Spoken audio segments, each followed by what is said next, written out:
प्रसाद मौर्य ने बड़ा ऐलान किया है। 14 जनवरी को समाजवादी पार्टी ज्वाइन करूंगा, ये उन्होंने कहा। साथ में जो आना चाहे उनका स्वागत है।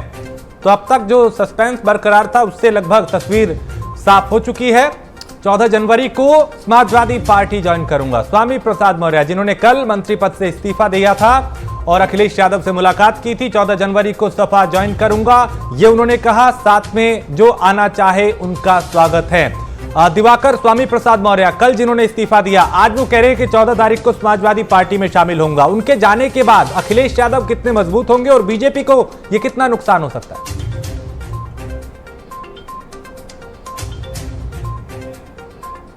तो दिवाकर मेरे साथ बने हुए हैं, लेकिन उनसे पहले हम स्वामी प्रसाद मौर्य को सुनते हैं। उनसे बात की है, उन्होंने क्या कुछ कहा, उनको सुनते हैं।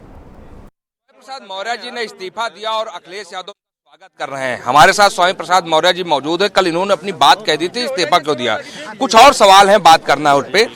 मौर्य जी, कल आपने सारी चीजें क्लियर कर दी। अब सवाल ये उठता है कि क्या किसी ने आपसे संपर्क किया? क्योंकि बात ये आ रही कि जेपी नड्डा ने, अमित शाह ने और कई बड़े नेताओं ने आपको फोन किया, आपने फोन नहीं उठाया।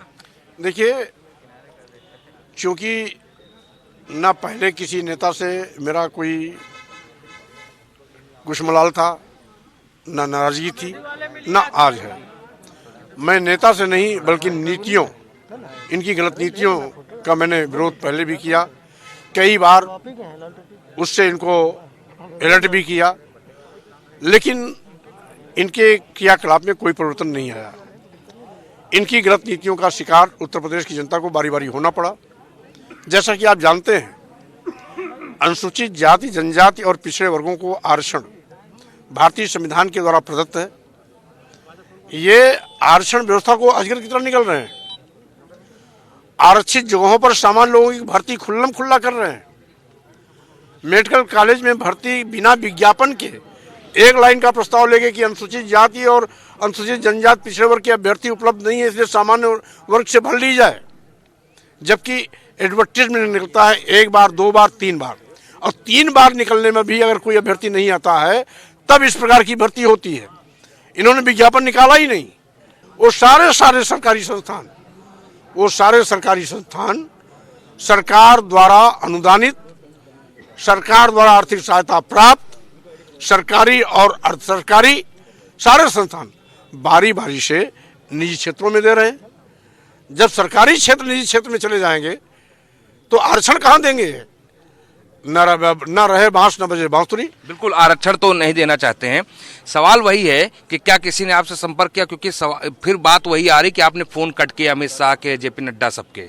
देखिए, इस्तीफा देने के बाद ये सही है कि मैं किसी का भी टेलीफोन अटेंड करने का समय नहीं पाया, क्योंकि इस्तीफा देने के बाद 24 घंटे, यानी इस्तीफा देने के बाद रात 11 बजे तक मैं मीडिया के बीच में घिरा रहा।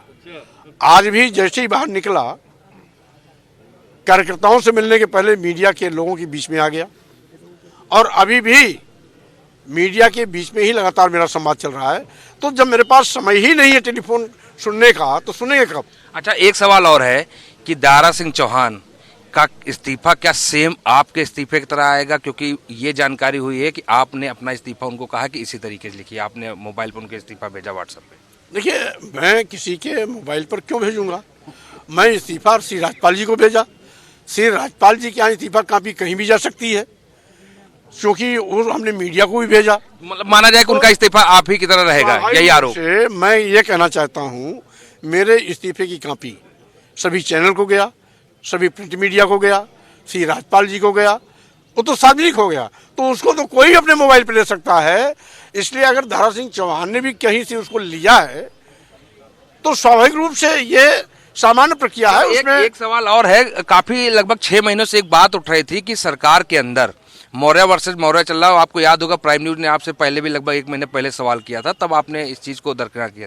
लेकिन जिस तरीके से अपील केशव प्रसाद मौर्य की, और आपने जवाब दिया कि उनके पास समय नहीं था, मेरे पास समय नहीं, क्या लगता है सही था ये कि मौर्य वर्सेस मौर्य, या फिर कुशवाहा या मौर्य का कौन बड़ा चेहरा, इसकी बात चल रही थी, इसको लेकर झगड़ा था? अरे भाई, मौर्य वर्सेस मौर्य कहाँ से आ गया?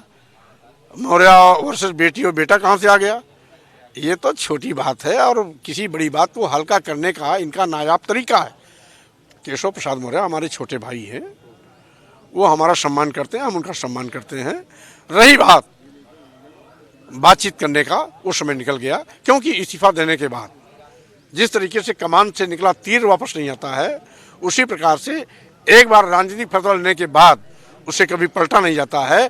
मैं अपना फैसला पलटने वाला नहीं हूं, बल्कि इनकी सरकार को मैं जरूर पलट दूंगा। आखिरी सवाल ये है कि केशव प्रसाद मौर्य ने तो कहा कि बातचीत का रास्ता बैठ के निकाला जाए, दूसरा है कई टेलीफोन जो आपके पास आए आप अटेंड नहीं कर पाए, लेकिन कई ऐसे भी मंत्री हैं सरकार में, कई ऐसे नेता भी हैं जिन्होंने आप पे हमला बोल दिया ट्विटर के माध्यम से, चाहे नंदगोपाल नंदी की बात कर लीजिए।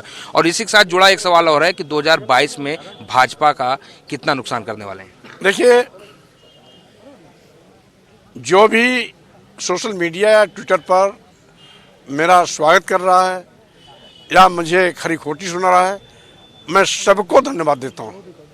कम से कम सकारात्मक न सही तो नकारात्मक ही हमारी बात को वो संज्ञान में तो लिए। 2022 में क्या तोप मारने वाले हैं? लेकिन 2022 में इन सब लोगों को अपनी हैसियत का पता लग जाएगा। बिल्कुल, ये थे स्वयं प्रसाद मौर्य जी, जिन्होंने बेबाकी से प्राइम न्यूज के सवालों के जवाब दिए। उनका साफ तौर पे कहना है कि जो हमारे खिलाफ है या जो हमारे साथ है, हम सबका स्वागत करते हैं और 2022 में कहीं न कहीं इसका खामियाजा बीजेपी को भुगतना पड़ेगा। हाँ, इतना जरूर उन्होंने कहा कि उनके पास फोन तो आए, जेपी नड्डा का भी आया, अमित शाह का भी आया और कई लोगों के आए, लेकिन वो मीडिया में घिरे होने के नाते उनसे बात नहीं कर पाए। पर्सन हरीश के साथ दिवाकर त्रिपाठी, प्राइम न्यूज, लखनऊ।